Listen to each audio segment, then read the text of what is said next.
అందరూ బైబిల్ తెరిచి కీర్తనల గ్రంథము 32వ కీర్తన 32వ కీర్తన 10వ వచనాన్ని మనం చదువుకుందాము. అందరూ మీ బైబిల్ తెరిచి ఈ మాటలు అండర్లైన్ చేసుకోండి. భక్తిహీనులకు అనేక వేదనలు కలుగుచున్నవి, యెహోవా యందు నమ్మిక ఉంచువానికి కృప ఆవరించి ఉన్నది. దేవునికి స్తోత్రం. అందరూ హల్లెలూయా దగ్గరగా చెప్పండి. మంచిది. ఈ రెండు మాటల్లో చాలా అద్భుతమైన అర్థం ఉంది. ఇవి చదవడానికి చిన్నగా అనిపించినప్పటికీ ఇందులో చాలా లోతైన అర్థం ఉంది. పై మాట మట్టుకు, అలాగే కింద మాట మట్టుకు చాలా అర్థం ఇచ్చే మాట. భక్తిహీనులకు అనేక వేదనలు కలుగుచున్నవి, అయితే యెహోవా యందు నమ్మిక ఉంచువానికి మాత్రం కృప ఆవరించి ఉన్నది. భక్తిహీనులకు ఏం కలుగుతున్నది? అనేకమైన వేదన. ఈరోజు మీరు గమనించండి, ఆలోచించండి. ఏ కుటుంబాన్ని చూసినా అనేకమైన వేదనలు, ఏ బిడ్డను తట్టినా అనేకమైన వేదనల గురించి ఆవిడ చెప్తా ఉంటుంది. ఏ కుటుంబాన్ని దర్శించినా, ఏ భార్యను దర్శించినా, ఏ తల్లిని దర్శించినా, మా ఇంట్లో చాలా వేదనగా ఉంది పాస్టర్ గారు. ఎందుకు వేదనగా ఉంటుంది? మాటికి మన కుటుంబాల్లో ఎందుకు ఈ కష్టాలు, ఎందుకు ఇబ్బందులు, ఎందుకు నష్టాలు, ఎందుకు అనారోగ్యాలు? ఎందుకంటే వాక్యం చెప్తుంది భక్తిహీనత. ఎందుకు? భక్తిహీనత వలన అనేకమైన వేదనలు వస్తున్నాయి. మనం భక్తి చూపించగలిగితే మన మీద ఏమొస్తుంది? కృప. మనం భక్తిగా జీవించగలిగితే, భక్తి చేయగలిగితే, అది దేవుడు మెచ్చే భక్తి అయితే, ఆ భక్తిని బట్టి దేవుడు తన కృపను మన మీద విస్తరింపచేస్తాడు. అదే భక్తిహీనత అయితే ఏమొస్తుంది అమ్మా? వేదన. ఏ కుటుంబంలో వేదన లేదు? ప్రతి కుటుంబంలో ఏదో ఒక వేదన, ఏదో ఒక శ్రమ, ఏదో ఒక ఇబ్బంది, ఏదో ఒక కష్టం, ఏదో ఒక నష్టం. నోరు తెరిస్తే చాలు, ఎవరిని అడిగినా సరే వాళ్ళ నోట్లోంచి వచ్చే ఫస్ట్ మాట ఏంటంటే మేము బాగోలేదు. ఏమ్మా బాగున్నారా? అస్సలు బాగోలేదు.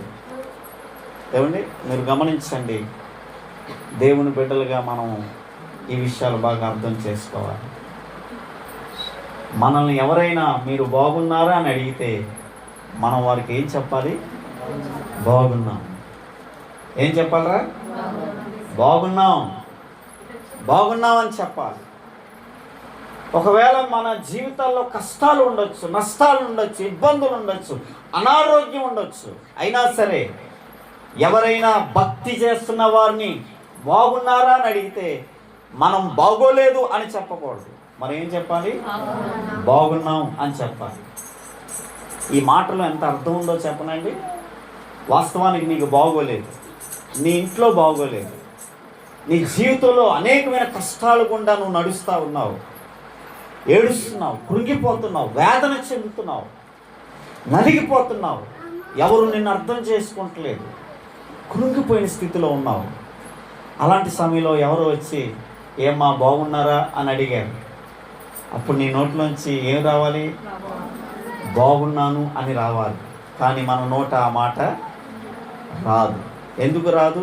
దానికి ఒక కారణం ఉంది. ఎందుకు రాదు? మన జీవితం నిండా కష్టాలే, మన జీవితం నిండా శ్రమలే, ఇబ్బందులే, ఇరుకులే, నలిగిపోయిన స్థితిలో మనం ఉన్నాం. అలాంటి సమయంలో ఎవరైనా వచ్చి బాగున్నారంటే బాగున్నామని ఎలా చెప్పగలం?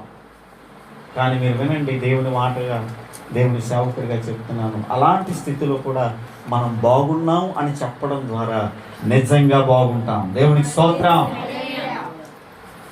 ఈ మాటలు మీరు అర్థం చేసుకోవాలి. చాలామంది చేసే పని అంటే ఏం బాగున్నాం లేండి, ఇంకంతే. నీ లాక్ నువ్వే వేసేసుకున్నావు. ఇక నీ జీవితంలో ఇక బాగు అనే మాటకి నువ్వే లాక్ వేసేసుకున్నావు. బాగున్నాం అని మనం చెప్పడం నేర్చుకోవాలి. దేవునికి స్తోత్రం. ఈ రోజున చాలామంది జీవితాల్లో శ్రమలు, కష్టాలు, ఇబ్బందులు, ఇరుకులు ఎందుకంటే భక్తిహీనతను బట్టి. చాలామంది భక్తి పరులు అనుకొని వాళ్ళు చేసే పౌలు గారు ఒక మాట అంటాడు, మీరు ముఖానికి ముసుగు వేసుకోకూడదు. ఏ ముసుగు? భక్తి పరులు అనే ముసుగు. లోకానికేమో మేము భక్తి పరులు అనే ముసుగు, బయట ఆ ముసుగు తీసేయడం. చాలామంది తీసే పని ఏంటంటే మందిరానికి వచ్చినప్పుడు ఒక ముసుగు ఉంటుంది, హల్లెలూయా స్తోత్రం, రబ్బా షీ బాబా గ బాబా బి బాబా ఈ బాబా అదే బాబా అదేంటో అర్థం కాదు నాకు. అదొక ముసుగు. దేవుని మందిరంలోకి వచ్చిన తర్వాత నేను దేవుని బిడ్డను, స్తోత్రము స్తోత్రము స్తోత్రము స్తోత్రం. ఏం స్తోత్రాలు చెప్తారో మందిరానికి వచ్చి. ఇంటికి వెళ్ళిన తర్వాత చెప్పులు బయట విడిచిపెట్టి లోపలికి వెళ్ళినట్లుగా ఆ మాస్క్ కూడా, ఆ ముసుగు కూడా, ఆ స్తోత్రం స్తుతి స్తోత్రం స్తోత్రం స్తుతి ఆ మాస్క్ వేసి అక్కడ పెట్టి ఇంక అన్ని బూతులే, అన్ని బూతులే. దయచేసి నా మాటలు మీరు బాగా అర్థం చేసుకోవాలి. ఈరోజు నువ్వు ఎందుకు కష్టాలు పడుతున్నావో చెప్పనా? ఈరోజు నువ్వు ఎందుకు నలిగిపోతున్నావో చెప్పనా? ఈ రోజున నీకు అన్నీ ఉన్నాయి కానీ చాలా ఇబ్బందులు గుండా నడుస్తూ ఉన్నావు. ఎందుకో చెప్పనా? నీ భక్తిహీనత. నువ్వు సరిగ్గా దేవుడికి చేయవలసిన భక్తి చెయ్యకపోతే నీ జీవితంలో నీ భక్తిహీనతను నువ్వు దేవుడికి చూపిస్తూ ఉన్నావు. ఏం చూపిస్తున్నావు? భక్తిహీనత. ఆ భక్తిహీనత నువ్వు దేవుడికి చూపించడం ద్వారా నీ జీవితంలో ఏం కలుగుతుంది? శ్రమలు, ఆపదలు, అనేకమైన వేదనలు కలుగుతూ ఉన్నాయి. దయచేసి నా 2 చేతులు జోడించి మీతో ఈ మాట చెప్తున్నాను, మన భక్తిహీనులుగా ఉండకూడదు, భక్తి పరులుగా ఉండాలి. దేవునికి స్తోత్రం, హల్లెలూయా. మన జీవితంలో భక్తి చెయ్యాలి. ఆ భక్తి దేవుడు మెచ్చుకోవాలి. అది దేవుడు మెచ్చే భక్తి అవ్వాలి. అలాంటి భక్తి యోబు చేశాడు బైబిల్ గ్రంథంలో. ఎన్ని శ్రమలు వచ్చినా ఏమండి ఆ నోటిలోంచి ఒక్క మాట కూడా దేవుని ఏమీ అనలేదు. ఒక్క మాట కూడా దేవుడు యోబు తన నోటితో ఒక్కసారి కూడా దేవుడు నాకు అన్యాయం చేశాడు అని అనలేదు. ఇక భార్య ఊసుకెళ్ళిపోయింది. ఎందుకే అలాంటి భక్తి చేస్తావు? ఏం చేశాడు నీ దేవుడు? ఇంతగా భక్తి చేసినందుక నీ పిల్లల్ని చంపేశాడు, ఇంతగా భక్తి చేసినందుక నీ ఆస్తి పోయింది, ఇంతగా భక్తి చేసినందుక అన్నీ కోల్పోయావు అన్నప్పుడు యోబు, అవును కదా నా భార్య చెప్పింది వాస్తవమే, నేను ఇంత భక్తి చేసినప్పటికీ దేవుడు ఏంటి ఇలా చేశాడు అని తను ఎప్పుడు కూడా అనుకోలేదు. పిచ్చి మొహమా, ఎర్రి మొహమా, యెహోవా ఇచ్చెను యెహోవా తీసుకుని, ఇచ్చిన వాడికి తీసుకునే అధికారం ఉంది. అడగడానికి నువ్వెవరు? చెప్పు మొహమా, లోపలికి పో అన్నాడు. దేవుడికి స్తోత్రం. ఆ భక్తిలో ఎక్కడా కూడా వెనకడుగు మనకి ఎక్కడ కనపడదు. యోబు గారి భక్తిలో ఎవడు అడవుడిగా ఆఫీస్కి వెళ్ళిపోతున్నాం, బండి పంచర్ పడింది, ఇంకా చూసుకో ఎన్ని తిట్లో. కొత్త చెప్పులు కొనుక్కున్నావు, 2 రోజే తెగిపోయింది, ఎన్ని తిట్లో. పాలు పొయ్యి మీద ఎట్టో ఇరిగిపోయింది, ఎన్ని తిట్లో. కూరండో కింద మీద పడి ఉప్పు ఎక్కువైపోయింది, ఎన్ని తిట్లో. ఇక యోబు గారికి వచ్చిన శ్రమలు మనకు వస్తే, నీకు నమస్కారం ప్రభు, అగా పాస్టర్లకేసో నమస్కారం, అయ్యి బాబు ఇన్ని శ్రమలు మనం భరించేదే లేదు. అయితే మీరు వినండి, దేవుని యందు ఎవరైతే భయభక్తులు కలిగి నమ్మిక ఉంచుతారో వారిని దేవుని కృప ఆవరించి ఉంటుంది. హల్లెలూయా. ఈ రోజున మనం ఇలా ఉండడానికి కారణం ఏంటో చెప్పనండి, దేవుని కృప. ఈ రోజున మనం ఇలా బ్రతికి బట్టగట్టి 3 పూట్ల తినగలుగుతున్నామంటే దేవుని మహాకృప. నైజీరియా ప్రాంతంలో రోజుకి 25,000 మంది పసిపిల్లలు చనిపోతా ఉన్నారు ఆహారం లేక. ఈ రోజున మనకి దేవుడు 3 పూట్ల పెడుతున్నాడు, 3 పూట్ల తింటున్నాము. ఇది దేవుని మహాకృప. హల్లెలూయా, హల్లెలూయా. దేవుడు మన మీద తన కృపను ఉంచాడు. ఆయన కృప మన మీద ఆవరించి ఉన్నది. పాస్టర్ గారు, మా ఆయన బండి తోలేడంటే అస్సలు భలేగా తోలుతాడండి. ఎంత బాగా తోలుతాడో అసలు. ఈ రోజున నా పెళ్ళయి 15 ఏళ్ళు అయింది, కానీ ఏ రోజు కూడా మా ఆయన నన్ను బండి మించి పాడేయలేదు. సూపర్ డ్రైవర్ అండి మా ఆయన. మీ ఆయన సూపర్ డ్రైవర్ కాదు. మీ ఆయన మీద, నీ మీద, నీ పిల్లల మీద దేవుని కృప ఆవరించి ఉన్నది. అందుకే పడిపోలేదు నువ్వు. రోజుకి ఎన్నో ట్రైన్ యాక్సిడెంట్లు జరుగుతాయి. ఈ మధ్య నూతనంగా ఒక ట్రైన్ యాక్సిడెంట్ జరిగింది. ఒకే ట్రాక్ మీద 2 ట్రైన్స్ రావడం వల్ల ఎంతో ప్రమాదం జరిగింది. ఏమండి, ఇప్పుడు ఒక 10 రోజుల గ్యాప్లో 2 సార్లు విజయవాడ వెళ్ళి వచ్చాను. ఏమండి, మరి నేను ఎక్కినప్పుడు, మీరు ఎక్కినప్పుడు ఎందుకు ట్రైన్ యాక్సిడెంట్ జరగలేదు? దేవుని కృప మన మీద ఆవరించి ఉన్నది. నమ్మిన వాళ్ళ దగ్గరగా చప్పట్లు పడుతుంది. దేవుని కృప మన మీద ఆవరించి ఉన్నది. అందుకే ఏమండి, మనం ట్రైన్ చాలాసార్లు ఎక్కాం, కానీ ట్రైన్కి ఏమీ అవ్వలేదు. ఎందుకు అవ్వలేదు? దేవుని కృప. మనం ఆయన మీద ఆధారపడ్డాం కాబట్టి ఆయన కృప మన మీద. నువ్వు భక్తిహీనత చూపిస్తే నీ జీవితంలో ఆపదలు తప్పవు, కష్టాలు తప్పవు.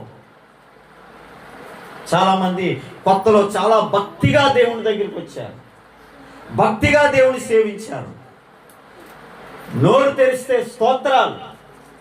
కానీ రాను దేవునికి దూరం అయిపోయారు, దేవుని సన్నిధికి దూరం అయిపోయారు, దేవుని సహవాసానికి దూరం అయిపోయారు. ఇప్పుడు మళ్ళీ వారి జీవితంలో ఏం కలుగుతుంది? కృప ఆవరిస్తుందా? లేదండి. ఆపదలు పలకరిస్తాయి, కష్టాలు పలకరిస్తాయి, ఇబ్బందులు ఇంట్లోకి వచ్చేస్తాయి. నిన్ను అడగో. విచిత్రం ఏంటో చెప్పనా? మనం భక్తి చేసినప్పుడు ఏ కష్టమైనా సరే, ఏ ఇబ్బంది అయినా సరే, ఏ అనారోగ్యమైనా సరే, నీ ఇంటి గుమ్మం దగ్గర ఆగి దేవుడు పర్మిషన్ తీసుకొని అప్పుడు నీ దగ్గరికి రావాలి. కానీ భక్తిహీనత అయితే నో పర్మిషన్లు ఏముండవు. నిన్నేం అడగాల్సిన పని లేదు. నిన్నెందుకు అడుగు? మేము భక్తి చేస్తున్నాం ఏంటి? ఏమండి, భక్తి చేసిన వాళ్ళైతే మరి ఎవరికైతే మనం భక్తి చేస్తున్నామో ఆ వ్యక్తి పర్మిషన్ తీసుకోవాలి. శ్రమలు, ఇబ్బందులు, కష్టాలు. మనం భక్తిహీనత చేస్తే అవి ఏమి అడగనవసరం లేదు, లోపలికి వచ్చేస్తాయి, మన ఇంట్లోకి వచ్చేస్తాయి. అందుకే రోజు చూడండి, ప్రతి కుటుంబంలో గొడవలు. 2 రోజులు బాగుంటారు, 3వ రోజు డీటెయిల్స్ సౌండ్లు ఇంట్లో. కారణం ఏంటి? భక్తిహీనత. అందుకే దేవుడి బర్మా కాలనీలో ఒక చిన్న మందిరాన్ని నీకు బహుమానంగా ఇచ్చాడు. దేవునికి స్తోత్రం, హల్లెలూయా. ఈ మందిరం ఎందుకు పెట్టడం జరిగింది? డబ్బు సంపాదించడానికి కాదు. చాలామంది తప్పుగా అపార్థం చేసుకుంటా ఉన్నారు. సేవ ప్రారంభించింది ఆస్తులు సంపాదించుకోవడానికి అనుకుంటున్నారు. నాతో బాగా సన్నిహితంగా ఉన్న వాళ్ళకి మాత్రమే ఈ విషయాలు తెలుస్తాయి. నేను డబ్బులు సంపాదించడానికి, ఆస్తులు సంపాదించడానికి సేవలోకి రాలేదు. దేవుని సేవ చేయడానికి నేను రాలేదు. ఆస్తులు సంపాదించడానికి నేను ఎంత మాత్రం రాలేదు. దేవుణ్ణి బలిపీఠం మీద నిలబడి నేను ఈ మాట చెప్తున్నాను. ఆస్తులు సంపాదించడానికి నేను రాలేదు, ఆత్మలు సంపాదించడానికే వచ్చాను. మీకు తెలుసండి, ఇక్కడ సేవ ప్రారంభించినప్పుడు ఎంతమంది ఎన్ని మాటలు అన్నారో మీకు తెలుసా? తెలియదు. మీరు రోడ్డు మీద వస్తూ ఉంటే ఆపి అడిగాడు ఒకడు, ఎవడరా నువ్వు ఇక్కడ సేవ చేయడానికి? నువ్వెవడు ఇక్కడ సేవ చేయడానికి? ఒక దేవుని పంపించాడండి. ఏదన్నా ఉంటే దేవుడితో మాట్లాడుకోండి. ఇంకొక ఆయన వచ్చాడు. ఇక్కడ ఇన్ని సంఘాలు ఉండగా ఏ పొడుద్దామని వచ్చావురా? ఏమండి, ఇక్కడ ఇన్ని సంఘాలు ఉండగా ఏం సాధిద్దామని వచ్చి, ఏం పొడుద్దామని వచ్చి, ఏ ఉద్దేశంతో వచ్చావు? నాకు అలాంటి ఉద్దేశాలు లేవండి. ప్రభు చెప్పాడు, ప్రభు నడిపించాడు వచ్చాను. ఏమండి, ప్రభు నడిపించాడు కాబట్టి, ప్రభు పిలుచుకున్నాడు కాబట్టి మిమ్మల్ని అందరినీ దేవుడి దగ్గరికి తోడుకొని వచ్చాడు. హల్లెలూయా, హల్లెలూయా. దేవుని కృప నా మీద ఉంది కాబట్టి, ఆయన కృప నన్ను ఆవరించింది కాబట్టి నా మాట ఫలిస్తుంది, నా మాటలు ప్రయోజనకరంగా ఉంటాయి, నా ప్రార్థన మీకు ఆశీర్వాదకరంగా మారుతుంది. ఒక విషయం చెప్పనండి, ఈ మధ్యకాలంలో నేను ప్రభుని ఒక విషయాన్ని అడుగుతా ఉన్నాను. ప్రభువా, నేను దేంట్లో ప్రత్యేకత నాకు చెప్పు ఒకసారి. నేను దేంట్లో ప్రత్యేకత వర్తమానాలు ఇవ్వడంలోనా, పాటలు రాయడంలోనా, లేదా చక్కగా బిజినెస్ చేయడంలోనా, ఈ దేంట్లో ప్రత్యేకత నాతో చెప్పు ప్రభువా, నాతో మాట్లాడు తండ్రి. నేను దేంట్లో ప్రత్యేకత అంటే ప్రభు నాతో చెప్పాడు, నా ప్రత్యేకత ఎవరో చెప్పనా, నేను ఎవరికైనా ప్రార్థన చేస్తే దేవుడు అద్భుతం చేసి తీరవలసిందే. అది నా ప్రత్యేకత. దేవుని స్తోత్రం. ఈ ప్రత్యేకత నన్ను బట్టి కాదు, ఆయన కృపను బట్టి. ఈ ప్రత్యేకత నేను డబ్బులు ఇచ్చి సంపాదించుకున్నది కాదు, నన్ను చూసి, నా భక్తిని చూసి, నా విశ్వాసాన్ని చూసి, నేను ప్రభు కొరకు పడిన కష్టాలు చూసి ప్రభు నాకు ఇచ్చిన కృప. నేను ఎవరికైతే ప్రార్థన చేస్తానో వారి జీవితంలో తప్పకుండా అద్భుతం జరుగుతుంది. ఇది మీరు నమ్మాలి. ఒకసారి నాకు ఒక ఫోన్ వచ్చింది. ఫోన్ ఎత్తడంతోనే భయంకరంగా ఏడుస్తుంది ఆ తల్లి. ఎవరమ్మా మీరు, ఎందుకమ్మా ఏడుస్తున్నారంటే, మీరు జోసఫ్ పాస్టర్ గారైనా అన్నది. అవునమ్మా అన్నది. ఈ నెంబర్ ఎలా వచ్చిందిరా, ఎవర్రా మీరు నాకు చేశారంటే, ఈలోగా పక్కన ఒక ఆవిడ ఫోన్ తీసుకొని, అన్నా నేనన్నా గుర్తున్నానన్నా కల్పనక్కనే అన్నది. అమ్మమ్మ ఏంట్రా నువ్వేంట్రా అంటే, లేదన్నా చాలా శ్రమలో ఉన్నారు, దయచేసి ఒక 10 నిమిషాలు కేటాయించి మీరు రండి అన్న, ప్రార్థన చేయాలి అంటే నేను అక్కడికి వెళ్ళాను. ఈ టౌన్ స్టేషన్ కొంచెం లోపల వాళ్ళ ఇల్లు, అప్పుడు నాకు పరిచయం లేదు, స్టీఫెన్ తీసుకొని వెళ్ళాను. వెళ్తే ఆవిడికి చాలా విశ్వాసం, నేను ప్రార్థన చేస్తే అద్భుతం. ఎందుకంటే ఆవిడ జీవితంలో చాలా ప్రార్థనలు చేయించుకుంది, అలాగే అద్భుతాలు చూసింది ఆవిడ. అందుకే ఎక్కడ ఎవరు శ్రమలో పడినా నా నెంబర్ ఇచ్చేసేది, ఆయనతో చేయించుకోమ్మా, ఆయనతో చేయించుకోమ్మా, ఆయనతో చేయించుకోమ్మా. మొత్తానికి ఆవిడ మధ్యవర్తిగా ఉండి నన్ను పిలిపిస్తే స్టీఫెన్ తీసుకొని వెళ్ళాను. వెళ్ళేసరికి గొల్లు అని ఏడుస్తుంది. కారణం ఏంటంటే, వాళ్ళ పాపని, వయసులో ఉన్న పాపను రాత్రి గౌతమి 8:20కి ట్రైన్ ఎక్కించారు. ఎన్నింటికి? రాత్రి 8:20కి ఆ పాపను ట్రైన్ ఎక్కించారు. ఎక్కించి, నువ్వు పడుకోవడమే కదరా, క్షేమంగా పడుకుంటావు, పొద్దుడికి హైదరాబాద్ వెళ్ళిపోతావు, చిన్నాన్నలు వచ్చి నిన్ను రిసీవ్ చేసుకుంటారని ఏదో మాట్లాడుకున్నారు, పంపించారు. విచిత్రం ఏంటంటే, 2 రోజులు గడిచిపోయింది, 2 ట్రైన్లు వెళ్ళిపోయి హైదరాబాదు, కానీ ఈ పిల్ల హైదరాబాదు వెళ్ళలేదు. ఎలా ఉంటుంది చెప్పండి? ఒక ఆడపిల్లని మనం ట్రైన్ ఎక్కించాం, పొద్దుటికల్లా హైదరాబాద్ వెళ్ళిపోద్ది అనుకున్నాం, కానీ వెళ్ళలేదు. మరుసటి రోజు అయిపోయింది, వెళ్ళలేదు. అటు నుంచి ఫోన్లు, ఇటు నుంచి వీళ్ళు కంగారు వచ్చేస్తుంది, ఆడపిల్ల ఏమైపోయింది. చాలా కంగారు పడేది. ఆ కంగారులో నాకు ఫోన్ చేసి ఆవిడ ఏడుస్తూ ఉంటే మొత్తానికి వెళ్ళాను. అమ్మ వివరంగా నాతో విషయం చెప్పండి అన్నాను. అన్న ఇది పరిస్థితి, ట్రైన్ ఎక్కించానన్నా ఇలా జరిగింది. ఒక్కరిదాన్ని ఎందుకు పంపారమ్మా అన్నాను. లేదన్నా పడుకోవడమే కదా, తెల్లారితే వెళ్ళిపోతారు కదా, మా వాళ్ళు అక్కడ ఉన్నారన్నా అని చెప్తే, సరే నా ఆవిడ బాధ చూడలేక, సరే నా చిన్న ప్రార్థన చేస్తాను అని ఆ రాత్రి అక్కడ ప్రార్థన చేశాను. నమ్ముతారా మీరు? ఆ రాత్రి చిన్న ప్రార్థన చేశాను. ప్రభువా, ఈ తల్లి హృదయాన్ని ఒకసారి చూడండి, దర్శించండి. ఆవిడ ఎంతకి ప్రభుని తెలుసుకోలేదు, ప్రభుని నమ్ముకున్న ఆవిడ కాదు, అక్క హైందవురాలు. మొత్తానికి ఆవిడ వేరే ఆవిడ చెప్పడం వల్ల ఏదో ఇంకా ఆ టైంలో ఎవరు చెప్పినా మనకి నీతి బోధలే కదండి, ఎవరు చెప్పినా మనకు ఆశగా ఉంటుంది కదా. ఆ పాస్టర్ గారు చేస్తే అయిపోద్దమ్మా పని అంటే, మొత్తానికి పర్వాలేదని అని పిలిపించింది. ప్రార్థన చేశాను. ప్రార్థన చేసామ్మా మీరు కన్నీరు తుడుచుకోండి, దేవుడు కార్యం చేస్తాడు అని చెప్పాను. సరే అని చెప్పేసి వచ్చేస్తుంటే ఆవిడ అన్నది, పాస్టర్ గారు మా ఇంటికి ఫస్ట్ టైం వచ్చారు, కొంచెం కూర్చొని టీ పెడతాను అన్నారు. వద్దులేమ్మా ఇంత బాధలో మీరు ఎందుకు అంటే, లేదు పాస్టర్ కూర్చొని టీ పెడతానని. అలా కూర్చున్నామండి, టీ పెడుతుందండి, ఫోన్ వచ్చిందండి. ఫోన్ వస్తే ఫోన్ ఎత్తింది, వెంటనే పెద్ద కేకేసింది, పాస్టర్ గారు అని కేకేసింది. వెంటనే ఏమైందమ్మా అంటే, మా పాప దొరికిందండి అన్నది. దేవునికి స్తోత్రం, హల్లెలూయా.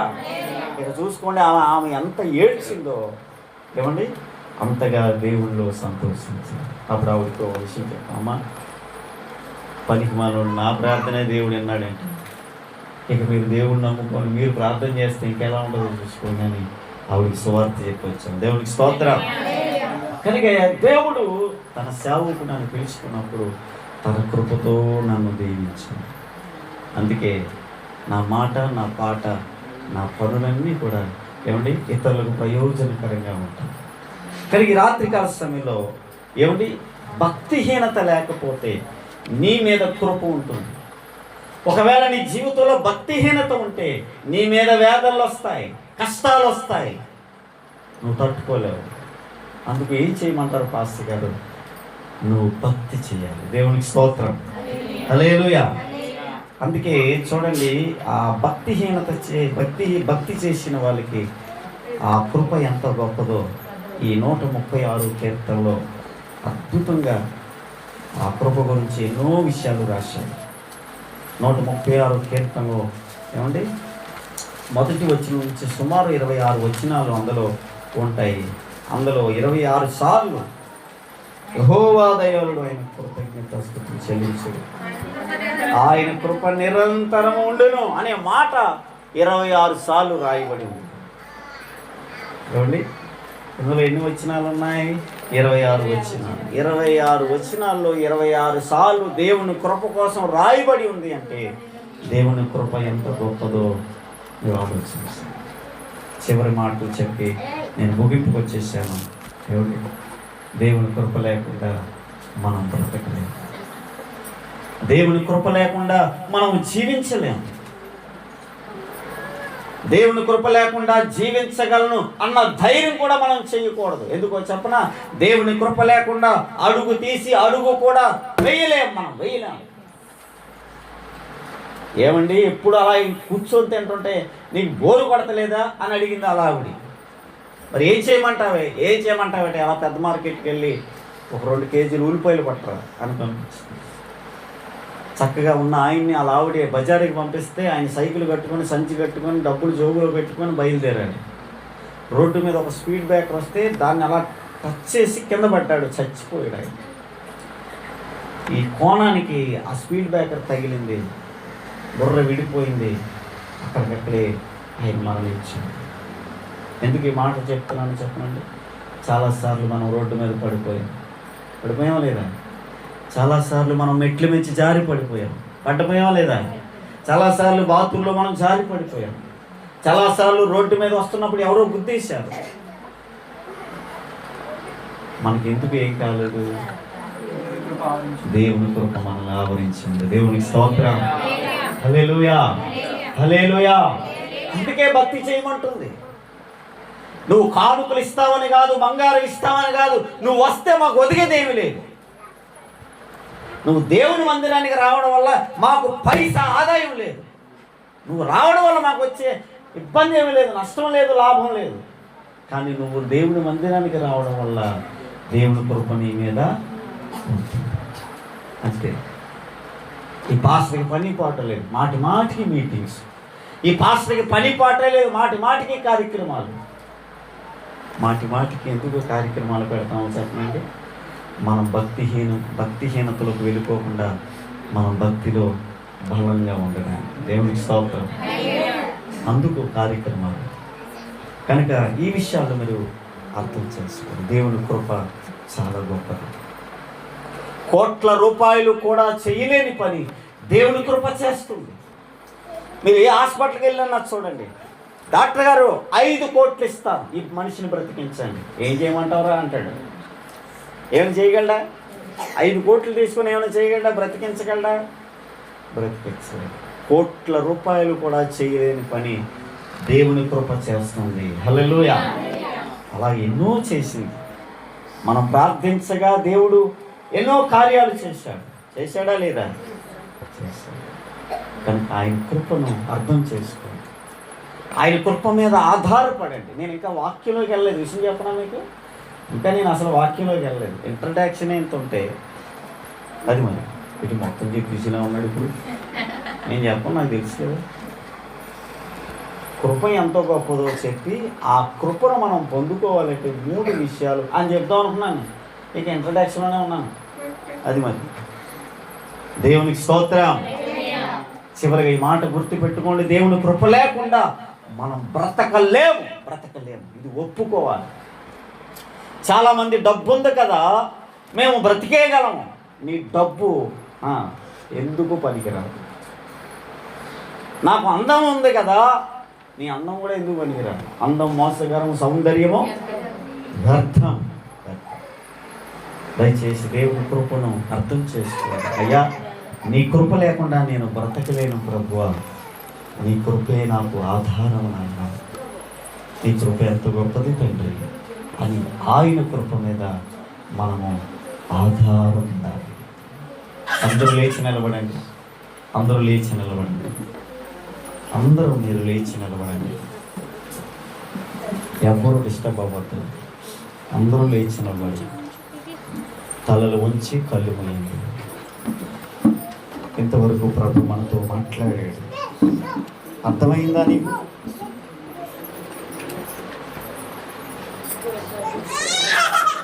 దేవుని కృప నీ మీద ఆవరించి ఉన్నది. అందుకే నీ కుటుంబం ఇంత క్షేమంగా ఉంది. బహుశా నీ భర్త ప్రభుని నమ్ముకోలేదేమో, కోపిస్తేమో, వ్యతిరేకంగా జీవిస్తున్నాడేమో. నిన్ను బట్టి ఆ కృప అతన్ని కూడా కాపాడుతూ ఉంటాడు. ప్రభు నీ కృప ఎంత గొప్పది తండ్రి. నీ కృప లేకుండా బ్రతకలేను ప్రభు. నీ కృపను నా నుంచి తీసివేయొద్దు నాయన అని ఒక చిన్న ప్రార్థన చేయండి. అందరూ కూడా నీ కృప ఎంతో గొప్పది.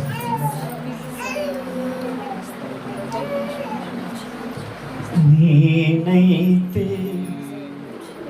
నీ కృపయందు నమ్మికరించి ఉన్నాను,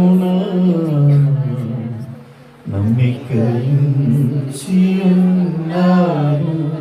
కృపా కృపా నీ కృపా కృపా కృపా క్రీస్తు కృపా కృపా కృపా నీ కృపా కృపా కృపా క్రీస్తు కృపా.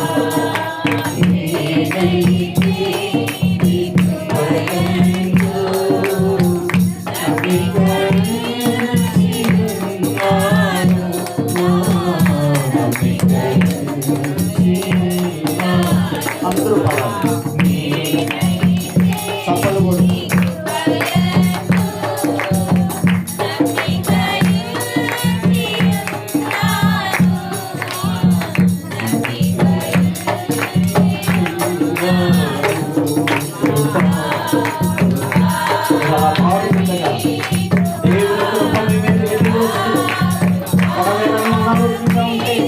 ఆ కృపే స్వస్థపరుస్తుంది.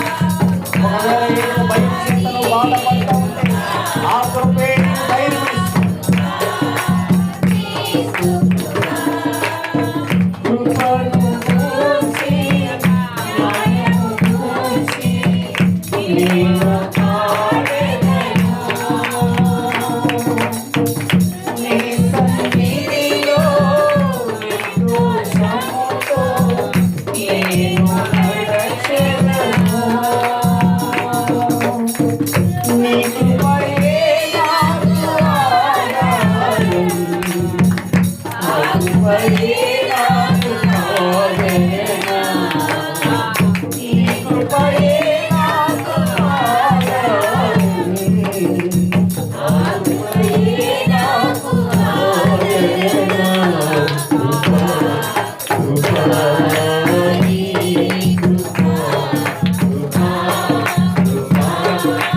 చప్పట్లు కొడుతూ ప్రభువుని స్తుతిద్దాం.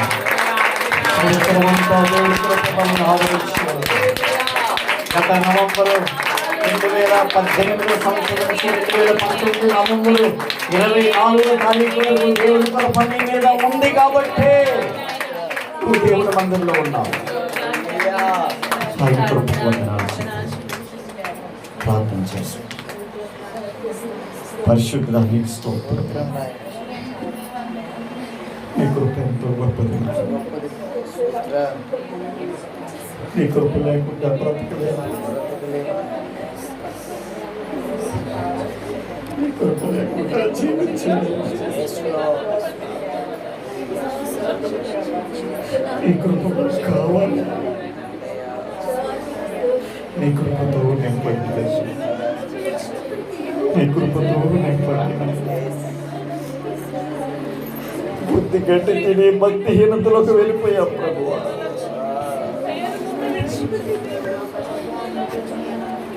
బుద్ధి గట్టికి నీ భక్తిహీనతలోకి వెళ్ళిపోయావు తండ్రి. మమ్మల్ని మన్నించి నీ కృపతో నింపండి. నీ కృపతో మా బిడ్డల్ని ఆవరించి నీ కృపతో మమ్మల్ని దీవించి సహాయం చేయండి. యేసు నామములో అడుగుచున్నాము తండ్రి. ఆమేన్.